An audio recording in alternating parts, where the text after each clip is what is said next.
Я представитель сейчас военной компании. Наверное, слышали, ЧВК «Вагнер» называется.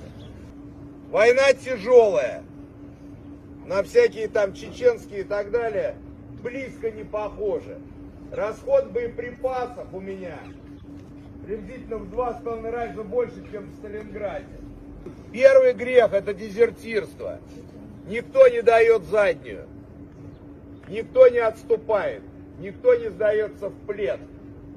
Когда вы будете обучаться, при сдаче в плен вам расскажут 2 гранаты, которые вы должны иметь с собой. Второй грех — это алкоголь, наркотики. В зоне боевых действий. Пока полгода вы с нами, вы все время в зоне боевых действий. И третий грех — это мародерка, включая сексуальные контакты с местными женщинами, флорой, фауной, мужчинами там, с кем угодно. Парни, вопросы? После вопросов все в живую очередь выстраиваются на собеседование.